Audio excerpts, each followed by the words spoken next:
Welcome. Hello, people. We are back with another episode of Sync the Beat. I got it right this time.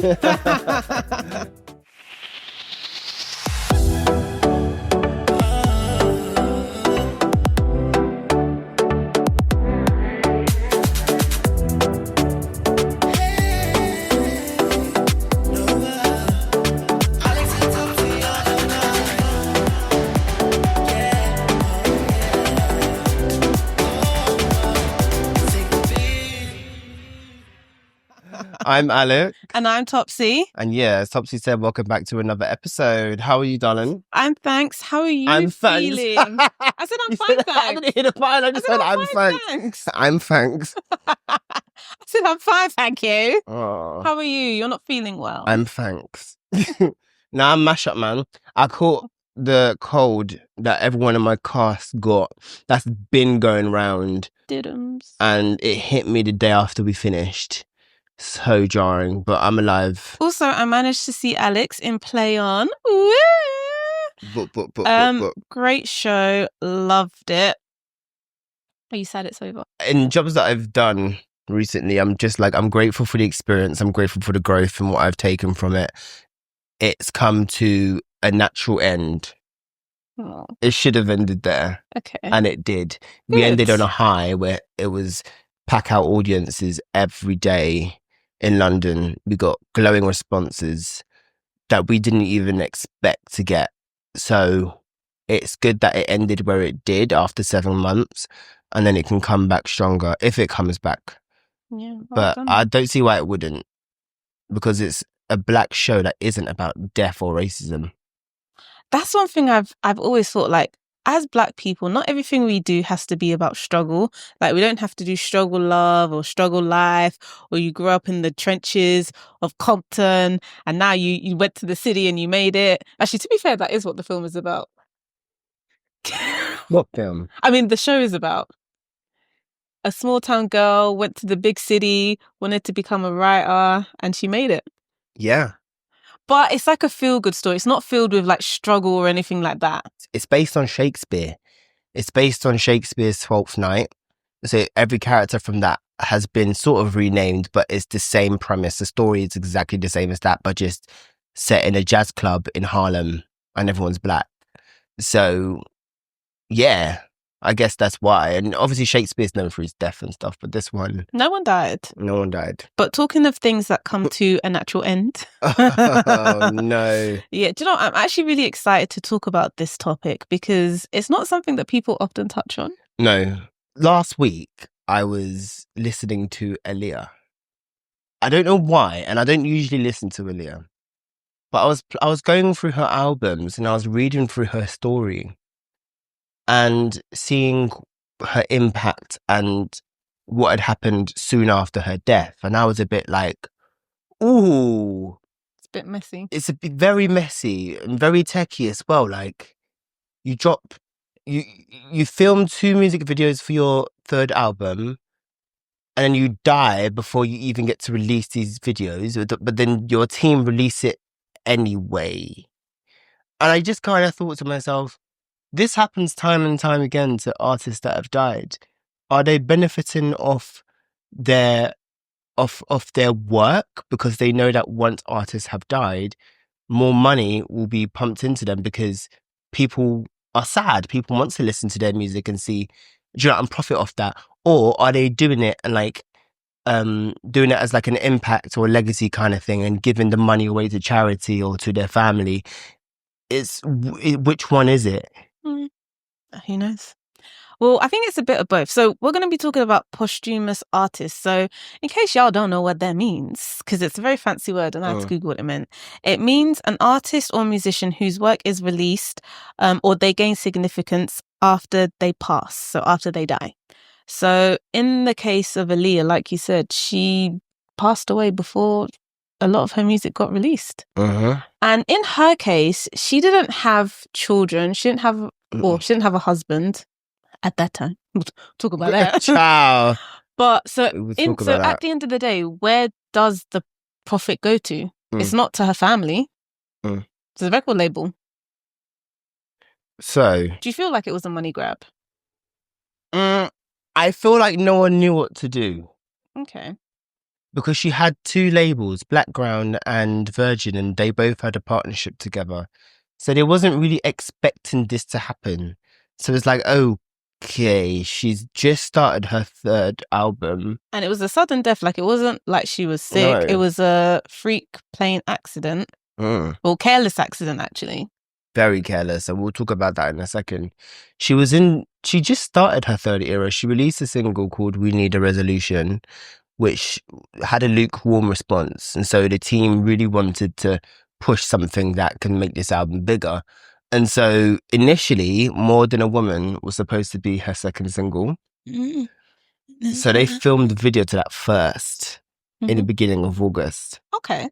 And then Rock the Boat got a better response on radio. So they pushed it instead. And Aaliyah had to push for that. And it got approved.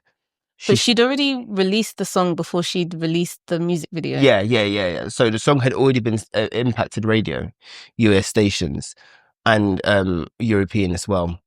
And then at the end of that month, that is when she shot the video for Rock the Boat in the Bahamas.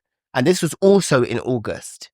And obviously she died 2001, and she died on August 25th. So I think she shot it like a couple of days before or whatever.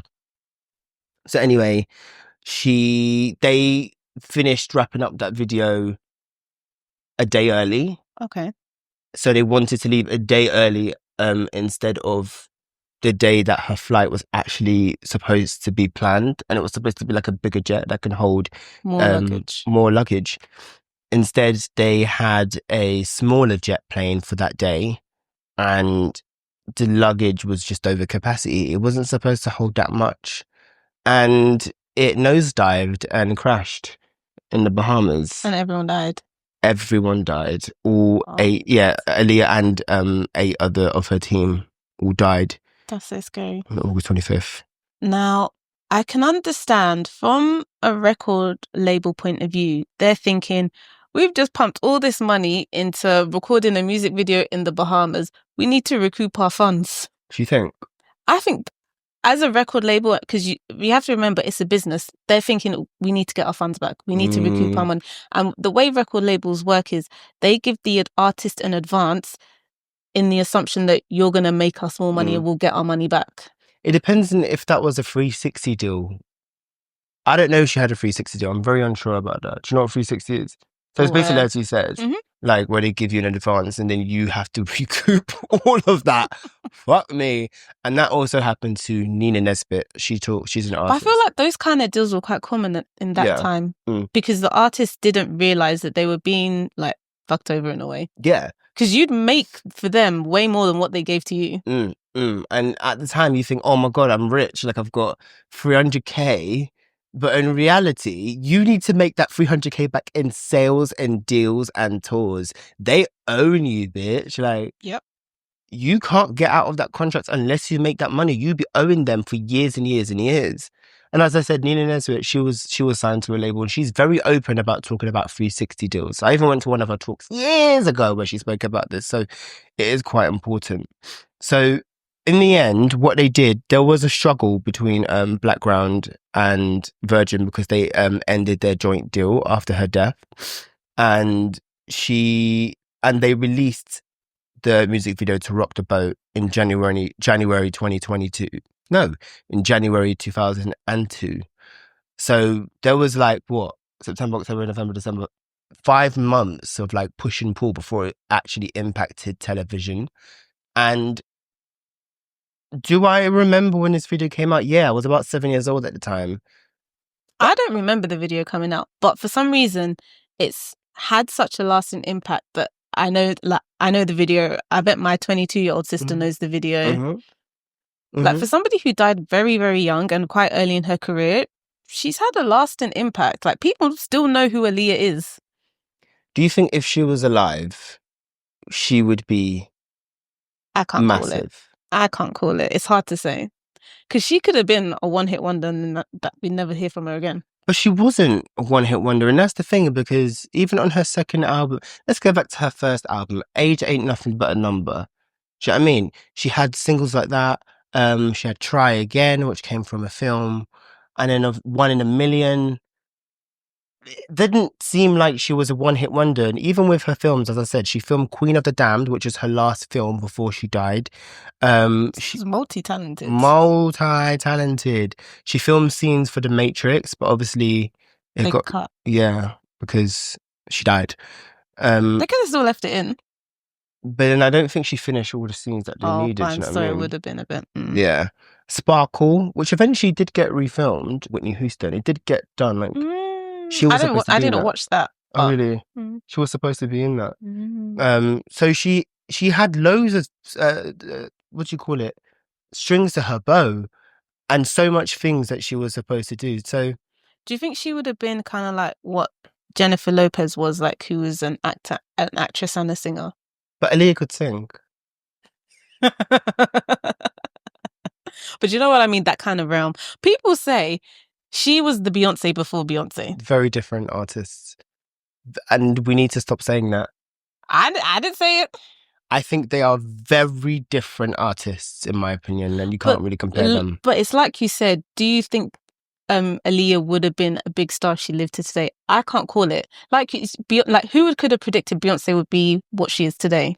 Beyonce's Nobody. like, what, 43 years old now? Exactly. Who could have predicted Rihanna would have been what Rihanna was today? And when Rihanna started, she couldn't sing or dance. She couldn't. I think Aaliyah would have been big because she had the backing of, well, she worked a lot with Timbaland, Missy Elliott, R. Kelly. Should we talk about that? You can talk about it. I'm tired of talking about him. No, but what did he do? Babe, what did he do? So R. Kelly was Aaliyah's mentor at 14 years old. Where have we heard this story before? And even the album title was Age Ain't Nothing But a Number. Doesn't he have a song like that as well? I wouldn't be surprised if he does. They allegedly got married at, well, Aaliyah was 15 and she lied on her certificate. She forged it that she was 18, and at the time R. Kelly was 27. That's weird. I feel like he groomed her. He definitely groomed her. Even if she was 18 and he was 27, that's a 9-year age gap. That's weird. It's predatory. And her mum said that everything went wrong when she met R. Kelly. Now, it's difficult to say because R. Kelly, whether we like it or not, is one of the greatest songwriters of all time. He has, that's a bold statement, I know. No, low-key, I agree. Like, when everybody said R. Kelly's cancelled, I said, huh? There's a lot of bangers that we can't listen to no more. You can still listen to them. In the privacy of your own home. Because the internet will cancel you. Yeah, DJs can't go to the club and still play R. Kelly. That would just kill the mood straight away. Well, look at Jennifer Hudson. She had, from her second album, she released a single, Where You At, that was written by R. Kelly. She removed it off streaming, just like Lady Gaga did. It was one of her singles. And now Where You At is back on streaming. Because performative. I'm sorry, Where You At is one of her best songs ever. But he's a groomer and a predator, and I do think he had a hand in kind of ruining her image. I'm just going to touch on something real quick as well, based on what you said about where does like the proceedings go to after her death. Mm-hmm. So I quote, in December 2002, a collection of both previously unreleased and released material was issued as Aaliyah's first posthumous album, I Care For You. A portion of the proceeds was donated to the Aaliyah Memorial Fund, a program that benefits the Revlon UCLA Women's Cancer Research Program and Harlem Sloan Kettering Cancer Center. And it debuted at number 3 on Billboard's 200 and sold 280,000 copies in its first week. So I guess something was done. Mm-hmm. But what happened with the Aaliyah album, which is the third album? Where did the proceeds go to? A lot of the greatest artists in the world have had troubled pasts, and a lot of them, unfortunately, have struggled with substance abuse. For some reason, when you're going through things, it makes for great music. Let's talk about it. Mm-hmm. Miss Whitney. She sadly passed in 2012, February the 11th, from an overdose. And she was in a bath when she overdosed. Now, the thing is, for years, people know she's been going through it. Like, Really? why has no one helped her? Or is it she doesn't want the help? Or, like, as big as she is, what a way to go. Like, I think it's a combination of things because she did face a lot of abuse from her husband, Bobby Brown, at the time. Do you know what I mean? And like, he introduced her to drugs and got her on all of that stuff. And you know how it is when you're addicted to something, especially when you're stigmatized. Like, we don't know the ins and outs of their relationship, but we both know what a toxic person can do to you. And it can really cloud your judgment. I feel like drugs was probably her escape from all of this. And she just got so tied up to the point where she just couldn't stop. And it severely impacted that God-given voice that we all know and love. Do you think she, well, yeah, she couldn't sing anymore. Like, no one's heard her sing for a hot minute. Well, she's dead. You know what I mean? Like, before she died, it wasn't like she was still like performing at award shows or would do like honorary like appearances. She was. And she was still singing. Mm-hmm. And she was singing well? No. No. Wait, when was the last time she performed? Do you remember that she performed on X Factor? She sang $1 Million Bill. Oh, and she was wearing that awful sparkly jumpsuit. Yeah, like dressed in it, like the strap came off and she had a wardrobe malfunction, everything. I forgot about that song. That was also a good song. Very different for her, but it just shows how she could transcend time. Like and it's a very disco tune. Like, it brought disco back. Versatile. That song was brilliant. It did very well. Make your left, right, up, down, make you spin around, say, oh. Say, oh, it's a pop. Like, she really did her. If you feel good, if you feel good, put your hands up in the air, say yeah. Like, it's a tune. Like, Whitney, you did that. You did that with 25% of a voice. And that was from her I Look to You album. I just think her life is tragic. Her daughter's life ended in tragedy. It's just a shame. Yeah, no, it's really sad. I think the saddest thing of that era before her passing was, you know, as you said, did she ever perform at awards and stuff? Well, she performed on Good Morning America and she performed I Look to You. I remember watching that and being really, really sad. She had no voice. Eek. Her voice was, she had to just speak everything. I don't know. She couldn't sing. I feel like I need you to understand what how detrimental this was. It was just like the voice that we once knew has just vanished. But people gathered to see her and people just admired her for her. Girl, did you hear the auto-tune on that trying to carry her? It's not bad. That was tragic. That isn't Whitney. That is a shell of Whitney. I think it's sad. And when did she pass? She passed 2011. 2012. Oh, 2012, sorry. Yeah, February 11th, 2012 in a bathtub, a day before the 54th Grammys. So the Grammys was basically a tribute to her. And yeah, her album, her compilation album, I Will Always Love You, the best of Whitney Houston, it sold 8 million records in the first 10 months of her death. You know, Whitney went on tour after she died. What do you mean? Her hologram. Oh. What? You're still putting the girl... Let her rest. Why is she still working after death? I don't know how I feel about these hologram things. Because she's not the only one. They did it with her. They did it with Tupac. They did it with Michael Jackson. I think it's weird. It's like you're watching a ghost. People pay to see it. A ghost. People are begging to still hold on to these old artists that have passed, but unfortunately they've passed, and the only memory I think you should have of them is in when your they were head. alive, yeah. And videos. And through the music. Now, this brings another ethical question. These people didn't consent to their images to be used in this way. So you're using their image without their consent. Now, like you said, where does this money go to? Is it going to their family? Is it going to the record label? Is it going to the AI people?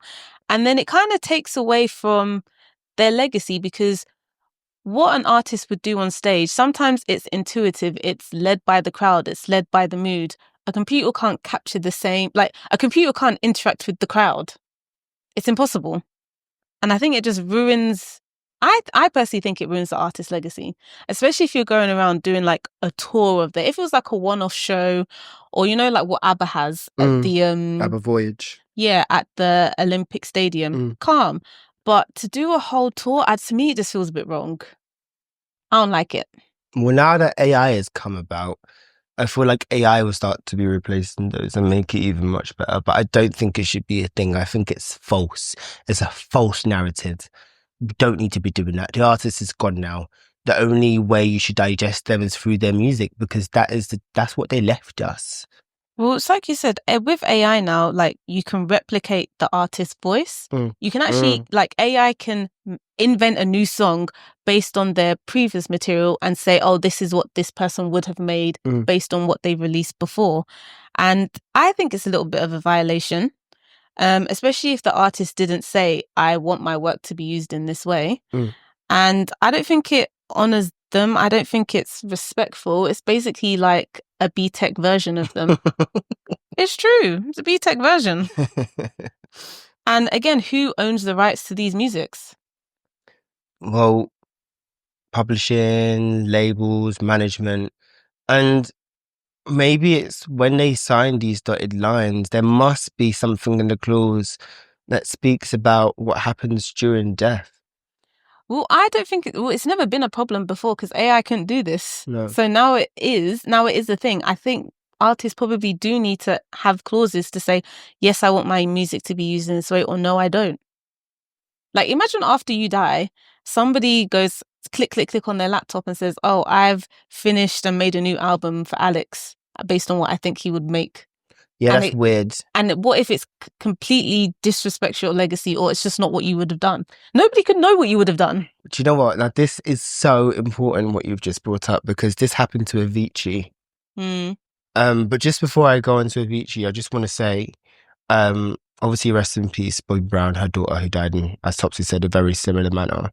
But deep this, in October 2023, Whitney Houston made the list of the top 10 highest earning posthumous celebrities on Forbes, earning $30 million, later winning Houston a posthumous Guinness World Records entry as the highest earning posthumous female celebrity. What the fuck? How is she earning money after death, and where's the money going? You were still profiting off Whitney. I think that's so wrong. Because but this also makes it kind of scary that the music industry doesn't see the person, they see the product. It's a product. Yeah. They're not human. They don't care about you as a person. But then should we care about the artist as a person? Because we don't know them personally. We don't know what they go through.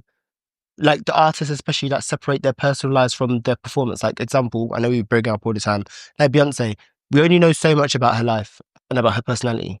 But she separates the artist from the personal. True.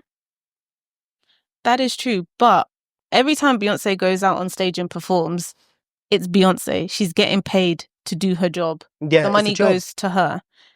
If you're dead, you're not the one going on the stage. You're not the one singing. So it's wrong. It's you're making money off someone who's not here to collect. Like, it's not even like, oh, it's a contract to say, okay, X amount of money. And like everything is a contract. X amount will go to the record label, X amount will go to the person, X amount will go to this. When you're not here, where's your portion going? Do you think families should recoup all of that estate that keeps coming in? All royalties? I think, it should go what to did the family do? Nothing. But it should at least go to your next of kin. Like, when you die, you have a will. Anything that you've earned, anything that's in your bank account, once they've kind of paid off all your debts, goes to your next of kin. Then I also think, though, is it such a bad thing? Because we have people like Tina Turner, who obviously set up the Tina Turner show all around the world before she died. It's making a positive impact on something so sad. But I think that's different in a sense because she set that up. That's her legacy. She consented to that. She said, this is what I want people to know when they think about me. Whitney Houston didn't say that. Tupac didn't say that. Michael Jackson didn't say that. I think there's Prince explicitly said, I don't want no holograms made of me. He explicitly said that. Don't do it to me. Avicii is a one of the biggest EDM DJs and producers. What's your favourite Avicii song? Lonely Together with Rita Ora. Let's be lonely together. I just like Rita Ora. I know a lot of people don't. What about you? I like Rita Ora. Hey, brother. There's a down one another. But this is Country Girl over here. Hey, when the sky is falling down for you, there's nothing in this world I wouldn't do. Country queen over here, man. I could have guessed that easily. So he died by suicide, and he had so many big singles, just like Hey Brother, Levels, Wake Me Up, The Nights, Lonely Together, and so much more. And I did a little bit of research of how his numbers are doing. Most of his songs have over 1 billion streams on Spotify, and his streaming numbers is up to about 39 million monthly listeners every month on Spotify. For his time, he was making music all over the place, and it worked. Like, he was genre crossing, and people loved him. Like, if you say Avicii now, everybody will know his songs. He had a really good song called Fade to Darkness, and it was borrowed or stolen by Psycho and given to Leona Lewis, and song was rewritten to Collide. Do you know the song? We can collide. I wonder if people know this. It charted at number 3. People were like, well, what the heck? This is a rip-off of Fade to Darkness, and I don't think Avicii knew. So now it's Leona Lewis and Avicii on the single. Big summer song. Like, it did really well for her. That's good. I think it was between that and Burn by Ellie Goulding, because Leona Lewis also recorded that. And Burn was massive everywhere. That's a bit of tea for you guys. Let it burn, burn. Burn, burn, gonna let it burn, burn, burn, burn. So a posthumous album was released by Avicii's, I think, his collaborator, management and label, because he was in the process of making a new album. They named the album Tim, which is his real name, and they enlisted a group of collaborators to finish said album. This album didn't get very good reviews, and I listened to it. Everything felt empty, like it's other people's ideas rather than his. Yeah, because it weren't his. You can't capture someone's essence and soul, especially when it comes to something like music. You can't replicate it. Like, sometimes it's just a spark that inspires that individual. You could be in the same exact situation, you won't receive that same spark. And I think people need to understand, yes, music is a business. Yes, the music produced are products, but there's an essence of that person in the music. I think it would have been different if most of his songs was about 90% done and it just needed some tweaking or little things here and there. But I can't lie, when I heard a couple of people singing, I was like, why are you here? And I'm not going to name names.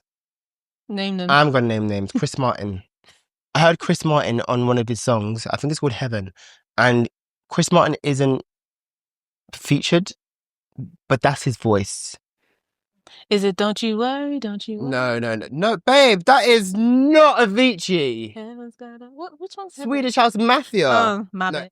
Yeah, so all the profits for this album went towards the Tim Bergling Foundation, which was set up after his death, and it supports mental health awareness because he did die by suicide. On that note of posthumously releasing bodies of work after the artist has died, I want to touch on Tupac really quickly. Mm-hmm. And I actually want to make a little bit of a contrast. So Tupac, before he died, actually, he was Notorious B.I.G. He was known for recording. He has a plethora of songs that have just been recorded, like finished songs that he's recorded that are just there sitting in the vault. Now, so after he died, he's released some albums. So the Don Kilama Illuminati. the Don Killuminati. So that came out in 1996. So a lot of people say that's one of his best albums because that's all him.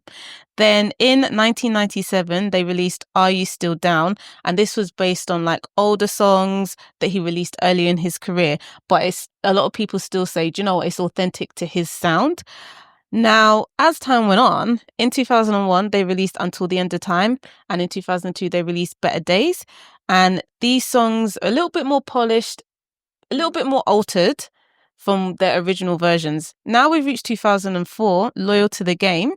That was produced by Eminem, and they hated it. Uh-huh. Yeah, they said it was overly remixed. There were artists on there that Tupac never worked with. Everybody was like, what is this? It's a mess. And it's interesting because Avicii, his songs were half finished. So I can kind of understand, okay, do you know what? We're trying to do the best with what we've got. Tupac's, most of his songs are already finished, but yet you still feel the need to adjust it. So it's you're taking away even more from the artist. Did they adjust it to bring it into the year that it was, or like the era of music, or like what the era of music sounded like at the time? Would it have worked in 2004?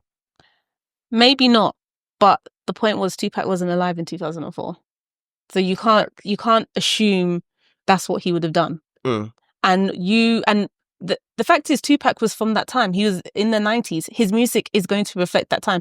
So you trying to change it and make it modern is essentially deleting his essence. I do think there's something to be said for releasing music posthumously, but when you're changing it and mixing it so heavily, I think people are right. You're losing the essence of that artist because that artist is now frozen in that specific time. They can't move with the times, and trying to bring them along. Yes, it's a nice idea, but it's not going to work. But it is what it is. But in terms of a time when it was done well, Mac Miller. Okay. So I don't know if you know much about Mac Miller. I know his songs. I don't really know much of his history, but you can educate me. Okay, so he is actually a self-taught pianist. He self-taught himself the guitar, drums, and the bass. Nice. So when he was 14, he started rapping.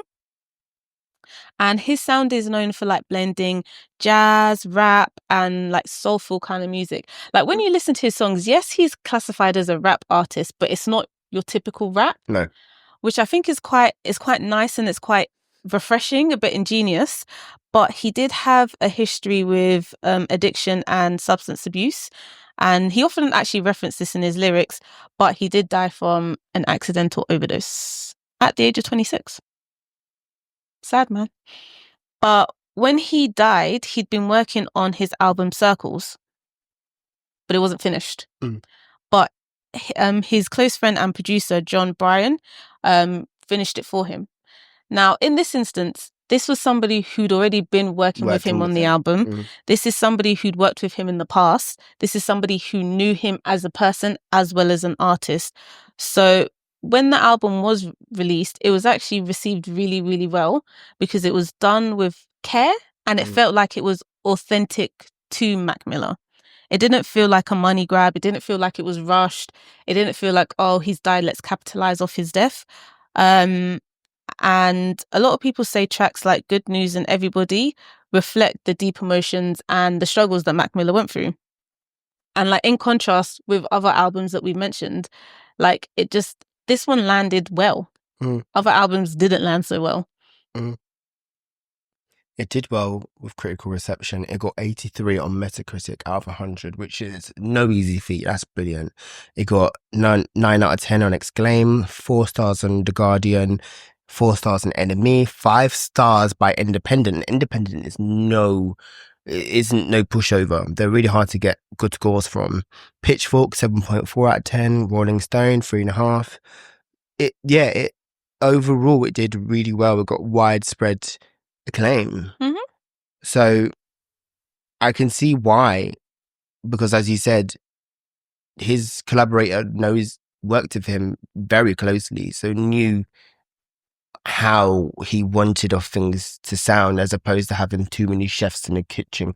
And I think that's where things go wrong, because other people's perception of you probably isn't as strong as the person who knew you the most musically. Yeah. And I think there's something to be said, like, I know people say like, oh, the lifestyle of a musician, you're in the studio till 6 a.m. partying and drinking and whatnot, but you're actually there from morning till night recording. Like, you do get to know your producers and your co-writers on a really like intimate level. Like, they get to see how your mind works. And if you're somebody coming in from the outside trying to recreate that, you can't unless you know the person, unless you've worked with them. So I think there is something to be said for posthumous albums being released by people who know them, or being worked on by people who actually knew the artist. You know, he released another album this year. Well, he didn't release it. His team did. Called Balloonerism. Scissors on it as well. Okay. Yeah, it didn't. I haven't listened to it. I may give it a listen afterwards, but it also did well. Okay, that's good. It wasn't spoken about this too much, but then I feel like a lot of time has passed from his death in comparison to when this was out, so the hype has probably died. Not even just the hype, but people obviously listened to him when he was alive, because he was alive making all these choices. And I feel like the Mac Miller now, if he was alive, probably wouldn't have put anything like this out. Now. It probably would have been released back then. Yeah, but not now. So people who expect growth, they know there isn't going to be growth. It's going to be exactly the same kind of essence of what we heard from him. Yeah, I don't think you should expect growth from a dead person. Legit. Clock it. It's true.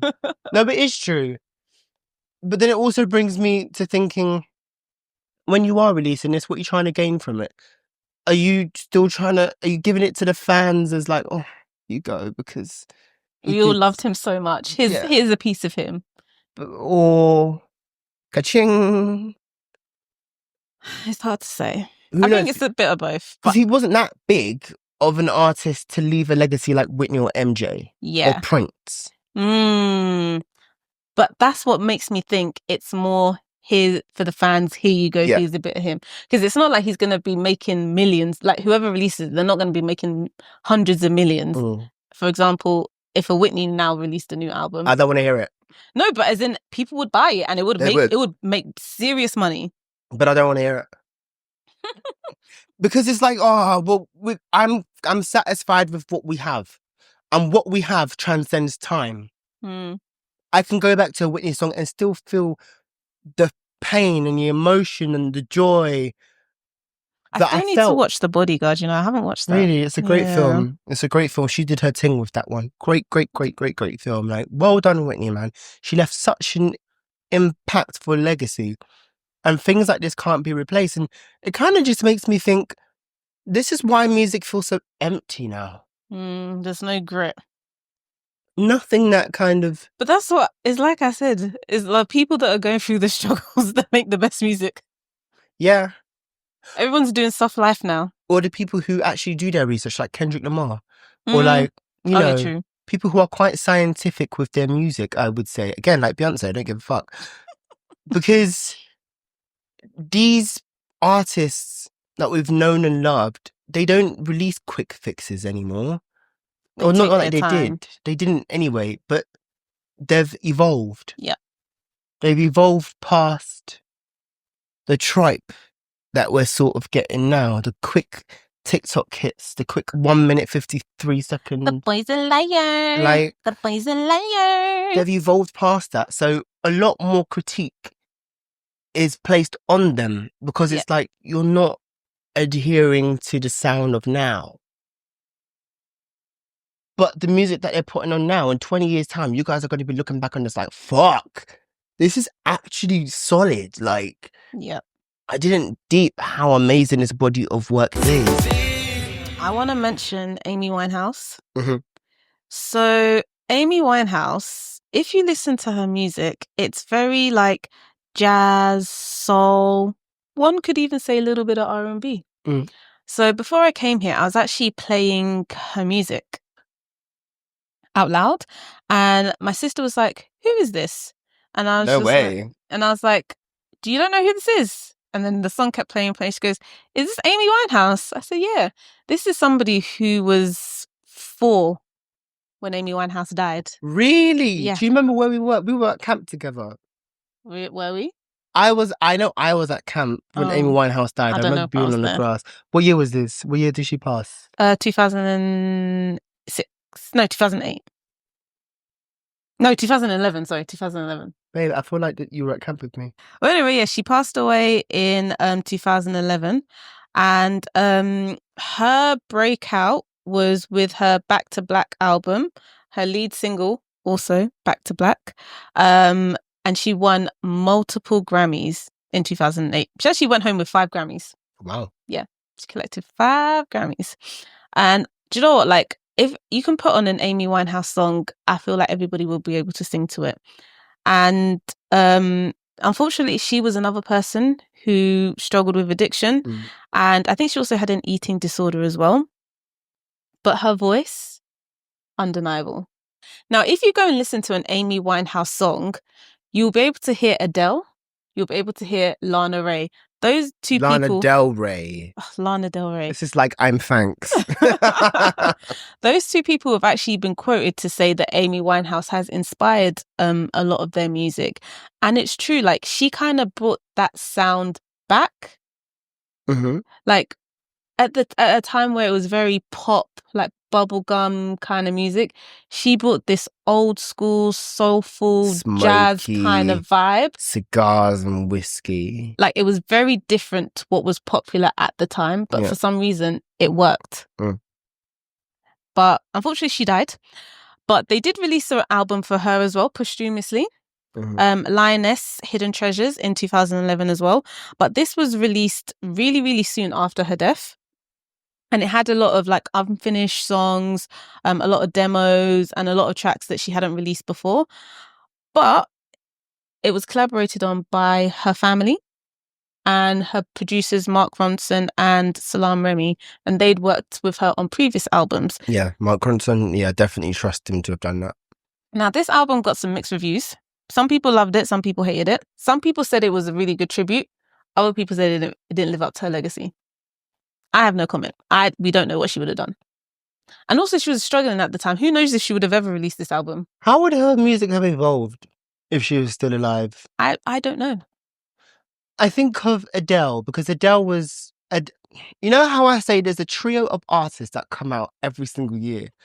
That year was... or that era was Adele, Amy Winehouse and Duffy. And... obviously, Adele and Duffy are still with us. Duffy stopped making music. She went through some personal things, really sad personal things. Amy died. Adele stayed true to the essence of her music, but it kind of got a bit more... I think she stayed true to it. Yeah? I don't know the word I'm looking for. Obviously, as an artist, she's going to change. Yeah. But I still feel like she kept that soul jazz vibe throughout. Yeah. I don't think that ever changed. The keys, the piano was always there. It's always been there. But certain songs on her recent albums, 30 and 25, were a bit more upbeat, a bit more... what you wouldn't hear Adele do if she was 19. But I feel like... because when Adele first came out, that album was about heartbreak. Yeah. So I don't think she's in that same headspace anymore. So I think naturally her songs are going to be a bit more upbeat. 25, though, she got divorced. Or was she still with her man? I don't know. Or maybe I'm thinking about 30. One of them. But I think what I'm trying to say is, if Adele wasn't alive, God forbid, and she released, and her team released "Go Easy on Me, Baby," do you think people would have loved it as much? Yes, I think they would have loved it even Really? more. Yeah. Do you think people would have been like, "Oh, it's not really her. It was a bit No, I empty"? feel like they would have loved it. Because imagine it wasn't finished. It's still a ballad, though. I feel like Adele's ballads. You can have different types of ballads, but it's still a ballad. What if it wasn't finished? And Hello to the Other Side wasn't finished either. And it sounded different. Do you think it, I don't know if it would have still had been as big. But hello, it's me. The reason why that song is so big is it's so like you could just hear the sorrow. Like it's captured. Hello. Can you hear me? Yeah. I just think people do kind of fall off the bandwagon once someone has died. Because as we've spoken about many times, it isn't authentically them 100% as to when they were alive for them to put this out and them to have believed in the product and the sound and the music that they put out.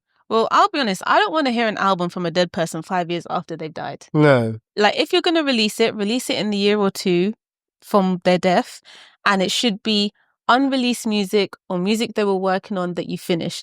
Don't go back to the studio and be doing AI generated stuff and say, here you go. I don't want it. I don't think anybody wants that. I think like they did with Amy Winehouse, they released the album Hidden Treasures, Lioness Hidden Treasures, soon after she died. It was a lot of stuff she was already working on. It just wasn't finished. The people who worked on it were her family and her producers. I think that's fine. I don't think today they need to release her unreleased stuff or finish her unreleased stuff for her. Like if it was you know, like you said, sometimes artists get given like different artists get given the same song. If it's a recording of her singing a different song, calm. But I don't think you need to release a body of work from her. No, I don't think that's necessary. Pop Smoke. Oh my God! Right, so do you like Pop Smoke? So you know me, I'm not a rap girl at all. But I actually did listen to really? Pop Smoke. I really liked him. Baby, welcome to the party. I've never listened to Pop Smoke. Alex, I forgot how many of his songs I loved. Like I was listening to the album before I came. So good.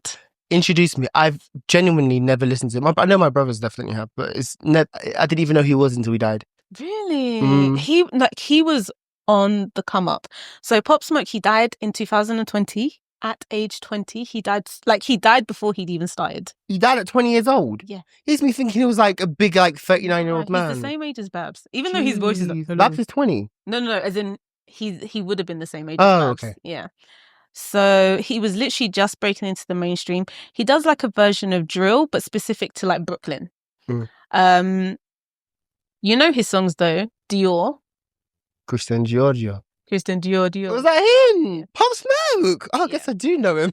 Then obviously Welcome to the Party. And then She Liked the Way That I Woo. That was him too. Yep. And You Should Enjoy Yourself. That was him as well. Enjoy Yourself. He did Mood Swings. Play it. You'll know his songs. Then he also had another song, Something Special, which actually samples So Into You by Fabulous and Tamia. Oh, I love that song. So good. And then he also did another song, What You Know About Me, which samples My Whole Life Has Changed. Do, do, do, do. Babe, he has over 1 billion streams on so many songs. I can honestly hand on heart said I didn't. He wasn't on my radar. Wow. But this isn't my music. Which is fair. And I think we all need to remember and respect that. Not everybody listens to the same things that you think we should be listening to. Don't be stupid. So that song, What You Know About Love, actually hit number 9 on the Billboard Hot 100. Then his album, so his first album was released after he died. In 2020. No. Yeah. So he released 2 mixtapes before he died, but his first official album was released after he died. 50% produced it. And say 50%. No, 50 Cent. I said 50 Cent. I'm hearing wayward stuff today. I said 50 Cent. You said 50%, fam. I started 50 Cent produced it, and he actually got like big names to feature. So we've got Lil Baby, Da Baby, bare people actually. Quavo. Do you have Quavo was on it. wanted them to be on it? So those were artists he was already kind of working with anyway, so it worked. And all 19 songs from that album were on the Billboard Hot 100. Yeah. All 19 songs from the album made it to the Billboard Hot 100. Now, his second album, on the other hand, they didn't like it. Oh. No. So a lot of people said it didn't really align with Pop Smoke's vision or who Pop Smoke was. A lot of people thought it was unnecessary. And a lot of people on there weren't people he would have worked with anyway. Like the first album worked, the second album didn't. But I think go home, listen to Pop Smoke, do a deep dive on him. Ernest would be like, what? Why are you listening to Pop Smoke? I think his songs are still relevant to today. He samples quite a lot. So those are the only 2 samples that I mentioned. He actually samples a 50 Cent song, Many Men, Many, Many, Many, Many Men. He did his own version of that as well. Okay, and cool. He's actually he did a song with what's that Latin artist? I forgot her name. But do a deep dive into his album. Do a deep dive into his mixtapes as well. He's got some good songs on there. But I just think it's a shame he died before he could even take off. Like he didn't even land. And he was murdered. Yeah, which is crazy. Sad. Just like, is it Offset? Takeoff. Is it Takeoff? Takeoff. Yeah. Jeez. I mean, at least Migos landed. Yeah, they had a chance. I wanna ask you a question. So we've just mentioned Migos. They were a trio and they were still making music. Now one of them has died. Do you think they should kind of let Migos rest? Migos doesn't make music anymore. No, but what I'm saying is, should they let it rest or should they continue without him? But they don't like each other. They're family, they're relatives. They've been fighting. Yeah, but family always fights. And they haven't put anything out of Migos in a while. But what I'm saying, do you think they should let it rest? As in, like, not come back to it? Yeah. Because I also had this thought. You know, before Liam Payne died, we actually had an episode talking about boy bands and girl bands. Yeah. And I remember I said I was looking forward to the day One Direction reconcile and they come back. Obviously now one member of the band has died. Do you think... Crazy though. Crazy. Do you think they should just let it rest as the legacy they had? Yeah. Or if they come, like, should they even attempt to come back? If they come back, should they try and include Liam or should they just carry on without him? And again, when I say come back, I'm not expecting One Direction to come back and try and do what they did. But you know, sometimes if it's like the 10-year anniversary of your breakup or something like that, you might want to do a one-off album. Do you get what I mean? Like to commemorate the time. I think Migos and One Direction are very different. No, I get that, but do you know what I'm saying? No, I know what you're saying. So for Migos, I think they could come back as a duo if they wanted to. I still think it would work. I do. However, do we need Migos right now? But the thing is, they've all been very separate artists for a minute. So it's not like they need each other to continue their music careers. They've all been successful individuals. Yeah. I think they could come back and do something brilliant. Maybe with Offset's Takeoff, old like vocals and stuff. Maybe. But then TLC tried to do that. And TLC's been releasing music ever since Left Eye's death, and it didn't really bang. It hasn't really banged. The essence of a group goes missing, and I don't know how people can recapture that in a group. The whole reason their group is for all the members to be there. So when one isn't there because of death, I just think you should end it there. What Girls Aloud did that was so brilliant is they went on tour to celebrate Girls Aloud and Sarah. They didn't erase Sarah. Everything about that tour still very much included her. Even when they spoke about it, it really did include her. She had a segment of I'll Stand By You where she sings the lead vocals and they just sing the chorus in the backing. They released it for charity, Children in Need, as well last year. They released archived music video of I'll Stand By You, where Sarah takes the lead. I wonder how they did that, or what was the thought behind who was singing lead at the time. I don't know how they did that. I'd really like to dig into that.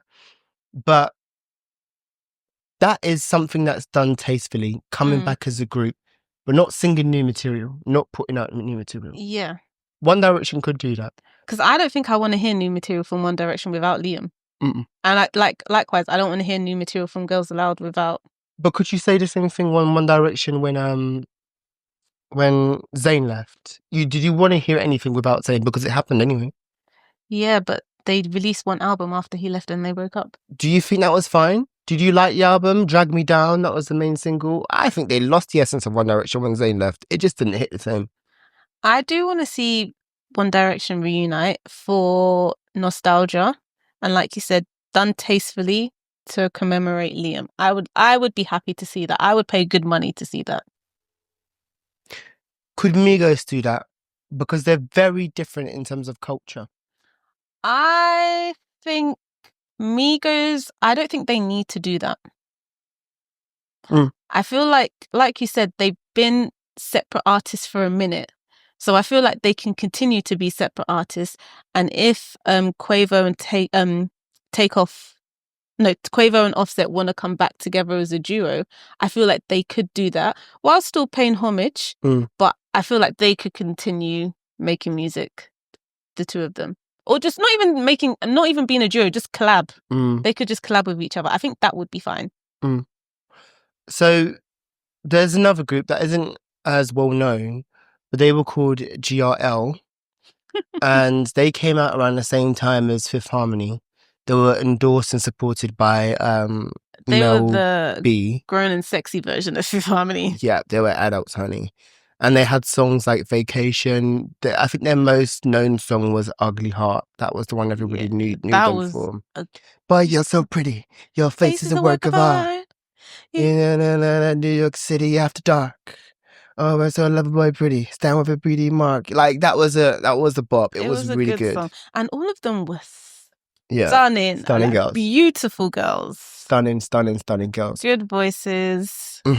But again, another group that ended before they could even start. Yep. And did they even release an album? One? Did they? No, they didn't even release. They just had their lead singles, and I don't think they got to the album bit. Vacation and Ugly Heart. And so when it came to, basically, Simone Battle died, suicide. All these artists dying by suicide or like accidental overdoses. It's really traumatic. It's scary that you can be on top of the world and be under it at the same time. Yeah. Your only escape is through suicide or drugs. Bless. Mental health is a big thing.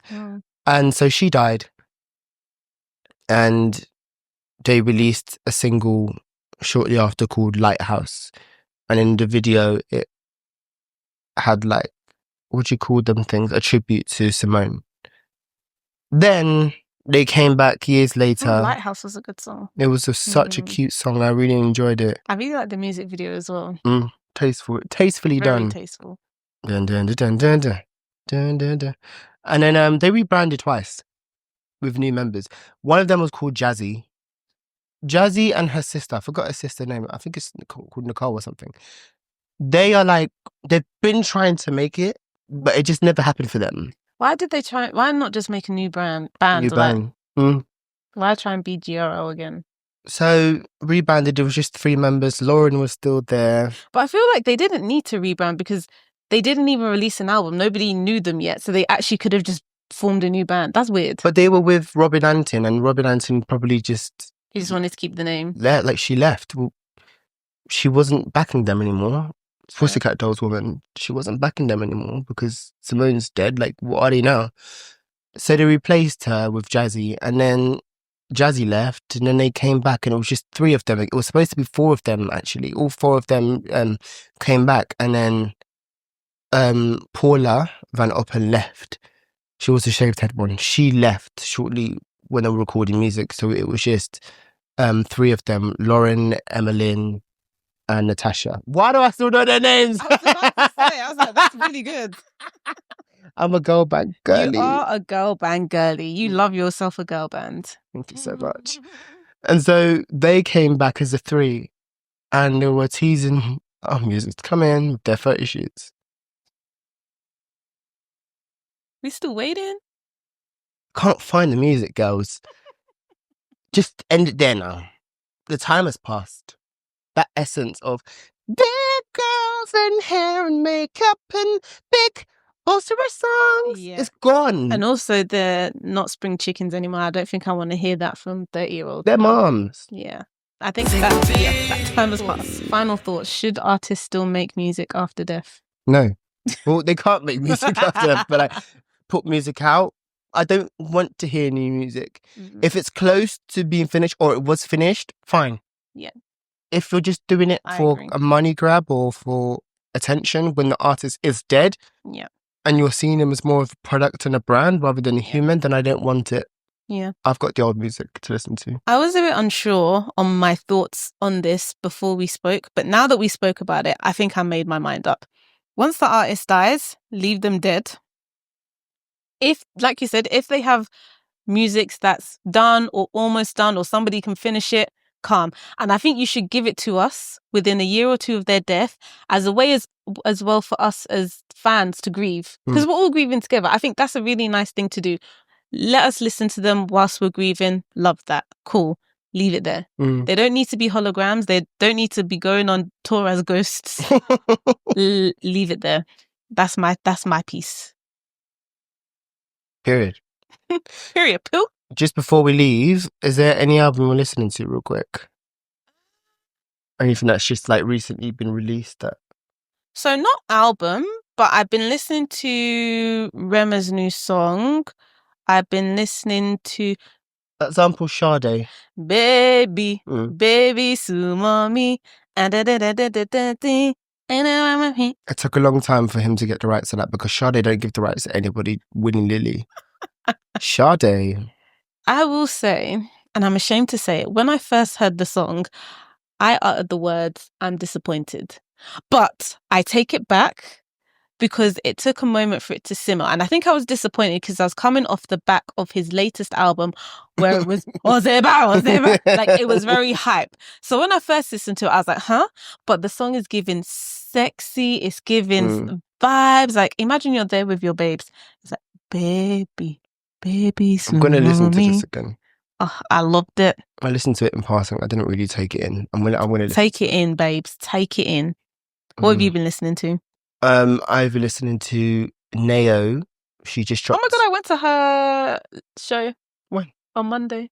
She had a show. She's already on tour? It was like a listening thing for her album. Oh. Who did you go with, Miriam? No, one of my other friends. Oh. Yeah. That's so cute. Yeah, it was really good. Really? I really liked the album. So you know me, I'm not really into slow songs. But I really liked it. She's very indie R&B. I saw her, I think in November. That's when she first came back before she dropped this album. Me and my friend, we want to book to see her next month. I think we're going to do it. Shout out Natalia. What's your favourite song from the album? 30-something. I was literally just about to say, do you know the song on there called 30-something? Gorgeous. So relatable, right? I mean, not the kid part. Yeah. But everything else, so relatable. Yeah. I think I also like Light Years. Oh, Light Years is like another lifetime on orbit if they had a baby. Yeah. I think she released an album called Saturn. Yep. So when she was doing her little like interlude bit in between songs, she said this is meant to be like the sister album to Saturn. And I was like, that's really beautiful. It makes sense as well because her third album wasn't very different to both of those albums. I think my other favourite song was All of Me. Somebody like me. That's a good one. Oh, cute. And Elevate, she sang that live. Elevate? It's quite upbeat. And she made us sing it back to her. She was like, she did that with harmonies. Us. Yeah, she did that with us as well. And I think Poolside is very different. Very, very different for her. Yes, I like this very groovy. The summertime box. That is I'm adding that to my playlist right now. I can't believe I forgot I was listening to this album this week. I'm shocked too. I thought you would have mentioned it. Yeah, I completely forgot slipped my mind. Anyway. No, so big up Nao. Like, you really did your thing. You put your heart and your soul into this album. And it was a worthy wait because the last time she released an album was when? 2021. She had a baby. Yeah. Oh, yeah, she was going through some things. Big up her, man. Lovely to have you back. Woo! Anyway, we've come to the end of the episode. Thank you for listening if you made it this far. And our next one is a live episode. Oh my God. Guys, Sync the Beat is almost 1 year old. Do you know it technically is one? Because we started planning this like in January last year. But our first official release was March. Yeah. So we're basically 1 year old. Who would have thought? Yeah. We made it. Jeez. And let's see what this next year brings. Hopefully hosting the Brits. What? Big up. I think we could do red carpet. Yeah, cute. Or like Snapchat. Yeah. Snapchat takeover. Love that for us. I mean, we spoked it into existence now. And it could happen. So watch your space. But join us for our live episode next Sunday. Yep. It's going to be a good one. We're going to have a live audience and we're going to stream it on TikTok. Yeah. But anyway, you can find us on our socials at Sync the Beat Pod, and you can find us on streaming at Sync the Beat Pod as well. Separate handles, Alex Okwa. At Aratopsy on everything. And yeah. That's us. Signing out. Bye.